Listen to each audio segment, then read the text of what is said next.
지금부터 내가 해주는 얘기 들어주겠니? 할렐루야. 10월 28일 수요일 새벽입니다. 오늘도 마음을 다해서 하나님을 높여드리며 예배하겠습니다. 주의 인자하심이 생명보다 나음으로 찬양하겠습니다.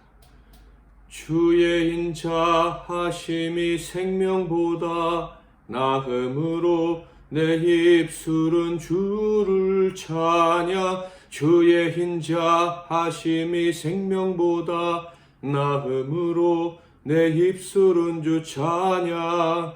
이러므로 내 평생에 주를 송축하며 주의 이름으로 인하여 내 손을 들리라. 주의 인자하심이 생명보다 나음으로 내 입술은 주를 찬양. 주의 인자하심이 생명보다 나음으로 내 입술은 주 찬양. 오늘 하나님께서 주신 은혜의 말씀은 시편 36편 말씀이 되겠습니다. 시편 36편 1절부터 12절 말씀 중에서 5절부터 9절까지를 봉독해 드리겠습니다. 여호와여, 주의 인자하심이 하늘에 있고 주의 진실하심이 공중에 사무쳤으며 주의 의는 하늘의 산들과 같고 주의 심판은 큰 바다와 같으니이다. 여호와여, 주는 사람과 짐승을 구하여 주시나이다. 하나님이여, 주의 인자하심이 어찌 그리 보배로우신지요. 사람들이 주의 날개의 그늘 아래에 피하나이다. 그들이 주의 집에 있는 살진 것으로 풍족할 것이라. 주께서 주의 복락의 강물을 마시게 하시리이다. 진실로 생명의 원천이 주께 있사오니 주의 비단에서 우리가 빛을 보리이다. 아멘. 오늘은 가치 있는 인생이라는 제목으로 하나님 말씀을 상고하겠습니다. 여러분은 어떤 인생이 가치 있는 인생이라고 생각하십니까? 사람이라면 누구나 다 고귀한 존재이니까 다 가치 있는 건 아닌가, 이렇게 대답할 수도 있겠죠. 그러나 어떤 인생이 가치 있느냐라는 질문은 그 고귀한 인생이 어떻게 살아야 고귀한 인생답게 사는 것이냐라는 질문입니다. 자, 그런 측면에서 여러분은 지금 가치 있는 삶을 살아가고 있다고 생각을 하십니까? 오늘 시편 36편에서 다윗은 어떤 인생이 가치 있는 인생인지를 분명히 밝히고 있습니다. 그것은 오직 한 가지 조건으로 결정이 난다라고 얘기하고 있죠. 바로 하나님의 계시에 어떻게 반응하는가. 그 계시에 반응하는 반응에 따라서 그 사람이 가치 있는 인생이냐 혹은 험한 인생이냐라는 것이 결정이 난다는 거예요.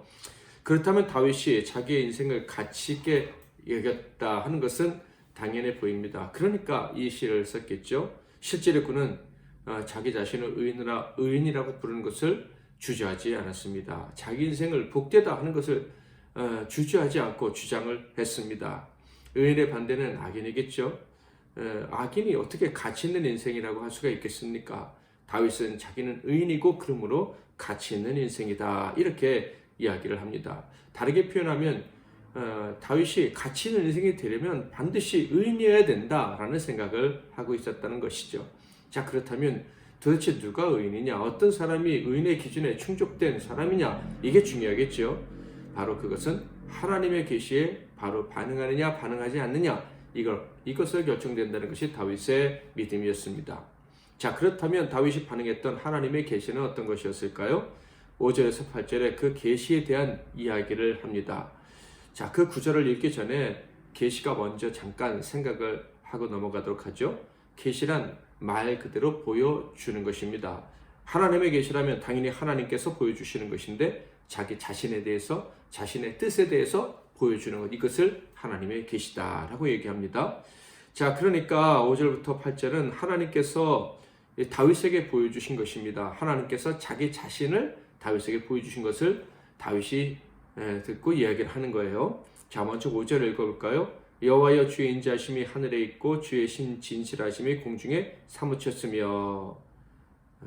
차분한 마음으로 다윗이 하나님께서 자기에게 보여주신 계시를 어떻게 이해했는지를 확인하려고 합니다. 첫째, 그는 하나님은 그 인자하심이 하늘에 있다고 합니다.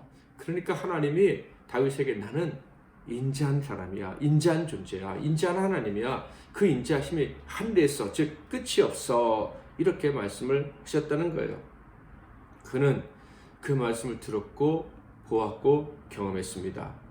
하나님의 인자, 포기함이 없는, 실패하지 없는 그 사랑이 끝이 없다는 것을 그는 안 거예요. 그리고 그 사랑을 받아들이기로 한 것입니다. 게다가 그 인자, 그 끝없는 사랑은 진실한 사랑이다 라고 말씀하십니다. 그것 역시도 하늘에 가득하도록 진실하다, 이렇게 말씀하고 있어요. 그러니까 하나님께서 다윗에게 계시하신 것은 다름 아닌 너를 향한 나의 사랑은 무한하다, 이런 것이에요. 다윗이 그 계시에 대해서 아멘 하고 받아들였고요.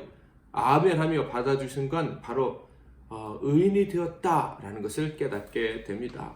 다른 것이 의인이 아니고 하나님이 너를 사랑한다, 너를 끝없이 사랑한다라는 사실에 아멘하고 믿을 수만 있다면 그것이 의인의 길이라는 것, 그것밖에 의인으로 살 수 있는 길이 없다는 것, 그것을 깨닫게 되었다 하는 것이죠. 그는 아멘하고 하나님의 사랑에 반응하고 하나님을 사랑하기로 하면 복받은 인생, 가치 있는 인생, 의인으로 살 수 있다는 것을 분명히 알았던 것입니다. 그래서 그는 그 길을 놓치지 않으려고 했어요. 바꿔 말하면 하나님이 주신 그 계시를 꼭 붙잡고 그 계시에 의지해서 살기로 했다 하는 거예요. 이런 태도가 복되다 하는 것은 역시 하나님이 계시하신 거예요. 하나님이 자신을 보이실 때 하나님 원하시는 것은 이것밖에 없어요. 내가 너를 사랑한다고 할 때 너희가 그 사랑을 받아들이고 너희도 나를 사랑하는 것, 이것이 하나님이 다윗에게 그리고 그 조상들에게 계시하신 거예요. 신명기 6장 4절에서 5절을 볼까요? 다윗의 조상들에게 이미 하셨던 말씀이에요. 이스라엘아 들으라, 우리 하나님 여호와는 오직 유일한 여호와이시니 너는 마음을 다하고 뜻을 다하고 힘을 다하여 내 하나님 여호와를 사랑하라. 하나님만이 유일한 도움이신 줄 알고 하나님이 너를 사랑하셔서 도와주실 줄 믿고 너도 하나님만을 사랑해라. 그러면 복을 받을 것이다 라는 것이 그의 조상들이 받은 하나님의 계시예요. 신명기 7장을 볼까요? 9절에 그런즉 너는 알라, 오직 내 하나님 여호와는 하나님이시여 신실하신 하나님이시라. 그를 사랑하고 그의 계명을 지키는 자에게는 천대까지 그 언약을 이행하시며 인애를 베푸시되. 하나님이 보여주신 계시, 내가 너를 사랑한다, 내가 너를 책임질 것이다 라는 말씀을 아멘하고 받아들이면 천대까지 은혜를 베풀어 주신다, 이런 말씀이에요. 책임져 주신다. 의로운 자로 하나님 앞에 당당하게 서는 복된 인생이 되게 하신다, 가치 있는 인생이 되게 하신다 라는 약속의 말씀인 것입니다. 그래서 이 다윗이 지금 이 시편 5절에서 8절에서 말하는 하나님의 계시는 결국 이 얘기를 계속해서 반복하고 있는 거예요. 6절부터 8절을 볼까요? 주의 의는 하나님의 산들과 같고 주의 심판은 큰 바다와 같으니이다. 여호와여, 주는 사람과 짐승을 구하여 주시나이다. 하나님이여, 주의 인자심이 어찌 그리 보배로우신지요. 사람들이 주의 날개의 그늘 아래에 피하나이다. 그들의 주의 집에 있는 살진 것으로 풍족할 것이라. 주께서 주의 복락의 강물을 마시게 하시리이다. 하나님의 사랑, 보배로우신 인자하심으로 사람들을 구원하시고 보호하신다는 것입니다. 그래서 그의 인자하심, 그의 사랑을 의지하는 사람은 배부름과 안전을 보장받게 된다라는 말씀인 거예요. 그런 사람은 구체적으로 이런 복을 받는다고까지 얘기합니다. 진실로 생명의 원천이 주께 있사오니 주의 빛 안에서 우리가 빛을 보리이다. 생명의 원천으로부터 오는 빛, 그 빛을 보고 빛 안에서 살게 된다라고 얘기를 합니다. 이게 무슨 뜻입니까? 하나님께서 보호해 주시겠다, 배부르고 안전하게 돌봐주겠다 하는 그 모든 약속들을 실제로 보면서 하나님으로부터 오는 복이 진짜로 펼쳐지는 것을 확인하면서 살게 된다, 이런 얘기입니다. 하나님의 계시에 반응하는 사람은요, 진짜로 살고 진짜로 복을 누리게 됩니다. 내가 이렇게 복되게 살 수가 있구나, 내 인생에 정말 가치가 있는데 하나님 보실 때 가치가 있구나 하는 것을 확인하며 살게 된다 하는 거예요. 이렇게 하나님의 계시에 반응하는 사람에게는요, 하나님이 그 인생을 결코 헛되게 생각하지 못하도록 복의 복을 계속 주신답니다. 10절, 주를 아는 자들에게 주의 인자하심을 계속 베푸시며 마음이 정직한 자에게 주의 공의를 베푸소서. 게다가 이 복을 누릴 때 원수들 때문에 그 복이 빼앗기지 않도록 그 원수들도 제거해 주신다고 합니다. 11절 12절, 교만한 자의 발이 내게 이르지 못하게 하시며 악인들의 손이 나를 쫓아내지 못하게 하소서. 악을 행하는 자들이 거기서 넘어졌으니 엎드러지고 다시 일어날 수 없으리이다. 얼마나 복된 인생입니까? 그런데 그에 비해서 악인, 즉 계시를 받아들이지 않는 자, 하나님의 계시에 반응하기를 거부하는 자들에게는 어떠한 인생이 펼쳐지게 될까요?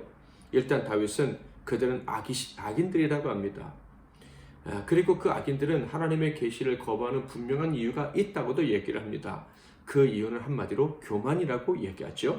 1절과 2절, 악인의 죄가 그의 마음속으로 이르기를 그의 눈에는 하나님을 두려워하는 빛이 없다 하니 그가 스스로 자랑하기를 자기의 죄악은 드러나지 아니하고 미워함을 받지도 아니하리라 함이로다. 그들의 교만은 참으로 치명적인 것입니다. 왜냐하면 그들의 교만은 그들로 하여금 하나님을 무시하도록 만들어버리기 때문입니다. 그들은 하나님을 두려워하기는커녕 인간의 자랑만 하기에 급급합니다. 심지어 죄악이 가득한 삶을 살면서도 자랑하려고 합니다. 자기의 잘못과 더러움은 싹 감추고 부족함도 감추고 자기의 잘난 것만 드러내려고 합니다. 거짓으로 자랑하기 위해서 남을 속입니다. 더 자랑거리를 만들기 위해서 악한 말과 행실로 남을 괴롭히기도 합니다.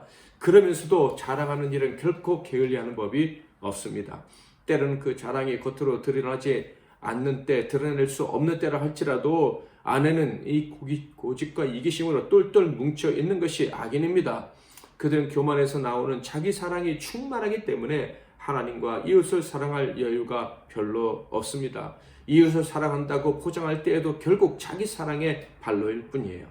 그러니 그들은 하나님을 사랑할 기회가 없어요. 하나님을 사랑할 기회를 잡을 수가 없는 거예요. 자기 사랑하기에도 급급하기 때문이죠. 당연히 하나님께서 계시하시는 그 하나님의 인자하심과 사랑에 반응하지 못합니다. 그렇게 하나님의 사랑에 반응하지 않아도 미움받을 일은 없다고 생각하기 때문입니다. 오히려 그들은 이웃을 사랑하지도 않고 여전히 자기만 사랑하면서도 자기가 사랑받지 못한다고 생각될 때에는 억울하다고 생각하고 심지어 분내고 그리고 복수를 하기까지 합니다. 그들은 자신의 이기심으로 인한 악함에도 불구하고 사랑받고 싶어하고 더 많은 보상을 받고 싶어합니다. 그러나 결국 그들은 거짓이라는 악수만 반복하다가 거짓의 노예가 되고 거짓에 의해 파멸되게 될 것입니다. 3절 4절, 그의 입에서 나오는 악은 죄악과 속임이라 그는 지혜와 선행을 그쳤도다. 그는 그의 침상에서 죄악을 꾀하며 스스로 악한 길에 서고 악을 거절하지 아니하는도다. 심지어 악수를 두기 위해서 밤낮을 고심한다 라고까지 다윗은 이야기합니다. 그렇게 해서라도 자기 인생을 가치 있게 만들고 싶어서 그렇겠죠. 그러나 11절 12절 말씀처럼 그들은 넘어지게 될 것입니다. 넘어지고서는 다시 일어나지 못하는 날을 만나게 될 것입니다. 허무하게 사라지게 되는 것이죠. 참으로 가치 없는 인생으로 살다가 사라지게 되는 거예요. 오늘 우리는 이런 악인의 삶을 묵상하고 싶지는 않습니다. 거기에 시간을 낭비하고 싶지가 않아요.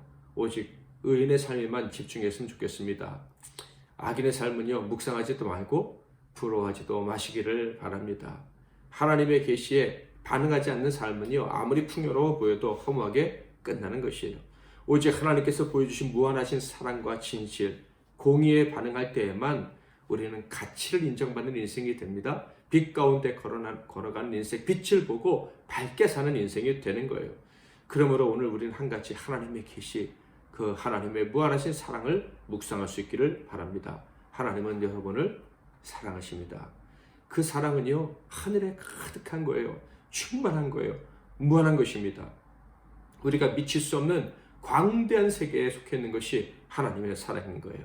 그러므로 그 사랑을 의지하는 자는 의롭다 인정받고 부족함 없이 채워주시는 복을 누리게 될 것입니다. 여러분, 하나님의 사랑에 반응하십시오. 그것만이 우리의 삶을 가치 있게 만드는 거예요. 오늘 하루 하나님의 나를 얼마나 사랑하시나, 하나님의 사랑을 얼마나 무한히 펼쳐지게 될 것인가, 반드시 그 일이 이미 임했고 이루어지고 평생 그것을 경험하게 될 것이다. 오늘 하루 그것을 묵상하고 기억하고 그 믿음을 확고히 하면서 살아가시기를 바랍니다. 그러면 오늘부터 당장 여러분은 나는 참 가치 있는 인생을 살아가고 있구나 하는 것을 깨닫게 될 것입니다. 주의 인자하심의 생명보다 한 번 더 찬양합니다. 주의 인자하심이 생명보다 나음으로 내 입술은 주를 찬양. 주의 인자하심이 생명보다 나음으로 내 입술은 주 찬양. 이러므로 내 평생에 주를 송축하며 주의 이름으로 인하여 내 손을 들리라. 주의 인자하심이 생명보다 나음으로 내 입술은 주를 찬양. 주의 인자하심이 생명보다 나음으로 내 입술은 주 찬양. 기도 제목을 드리겠습니다. 첫째로, 하나님 아버지, 내 인생에 찾아봐 주셔서 감사합니다. 하나님의 인자하심을 의지하며 사는 복된 인생, 가치 있는 인생이 되게 해주셔서 감사합니다 라고 감사의 고백을 먼저 올려드리고요. 두 번째로는 우리 사랑하는 모든 사람들을 위해서 기도하겠습니다. 가족, 이웃, 그리고 이 나라와 이 민족을 위해서 기도하는데, 사람이라서 귀한 것이 아니라 사람답게 가치 있는 인생을 살아감으로 귀한 존재들이 되는 우리의 이웃들이, 가족들이 되게 해달라고, 특별히 하나님께 인정받고 생명의 빛 가운데 거하는 자임으로 귀한 존재, 가치 있는 인생으로 드러나는 우리 사랑하는 모든 사람들 되게 해달라고 그들을 위해서 기도하고요. 오늘 하루의 삶을 주님께 맡기면서 여러분의 기도 제목을 또 하나님께 아뢰면서 사랑하는 모든 이들과 함께 동역자들, 사역자들, 교회, 선교사님들 위해서, 특별히 우리 MBC 나는 교회의 부흥을 위해서 기도하겠습니다. 제가 먼저 잠깐 기도하겠습니다. 하나님 아버지, 저희는 가치 있는 인생이 되었음을 믿습니다. 하나님을 아버지라고 부를 수 있고 그 사랑에 반응할 수 있었다는 것 자체만으로도 이미 가치 있는 인생이 된 줄 믿습니다. 이 사실을 평생 잊어버리지 않고, 하나님이 나를 왜 이렇게 귀하게 여기시나, 왜 이렇게 나를 소중히 여기시나, 나를 소중히 여기시는 증거는 또 오늘 어떻게 보여주실까, 이렇게 기대하며 살아가는 우리 모두가 되게 하시고 또 오늘 하루의 삶이 되게 하옵소서. 예수 그리스도의 이름으로 기도하옵나이다. 아멘.